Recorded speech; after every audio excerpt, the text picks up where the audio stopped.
Tholicode Lourdes മാതാ ദേവാലയത്തിൽ നടന്നു വന്നിരുന്ന പരിശുദ്ധ കന്യാമറിയത്തിന്റെ തിരുനാൾ മഹാമഹമാണ് ഭക്തി നിർഭരമായ തിരുനാൾ ദിവ്യബലിയോടെ സമാപിച്ചത്.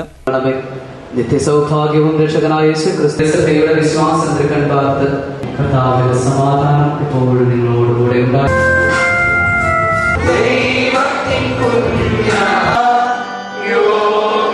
ജപമാല, നൊവേന, കൊടിയേറ്റ് എന്നിവയുടെ ആരംഭിച്ച തിരുനാൾ ആഘോഷങ്ങൾക്ക് സെന്റ് മേരീസ് ലത്തീൻ കത്തോലിക്ക ഇടവക വികാരി റവറന്റ് ഫാദർ ഇമ്മാനുവേൽ പുളിന്താനം നേതൃത്വം നൽകി. ശനിയാഴ്ച നടന്ന ദിവ്യബലി, ജപമാല, നൊവേന എന്നിവയ്ക്ക് ആയൂർ സെന്റ് ജോർജ് ലത്തീൻ കത്തോലിക്ക അസിസ്റ്റന്റ് വികാരി റവറന്റ് ഫാദർ ജിജോ ഫാഗ്യോദയം നേതൃത്വം നൽകി. തുടർന്ന് കുടുംബ നവീകരണ ധ്യാനവും ദിവ്യ കാരുണ്യ ആരാധനയും വചനപ്രഘോഷണവും നടന്നു. വചനപ്രഘോഷണത്തിന് കരവാളൂർ നിത്യസഹായ മാതാ സീറോ മലബാർ ദേവാലയം ഇടവക വികാരി റവറന്റ് ഫാദർ റിജോ കുന്നങ്കോട്ട് നേതൃത്വം നൽകി. തുടർന്ന് ഭക്തി നിർഭരമായ തിരുനാൾ പ്രദക്ഷിണം നടന്നു.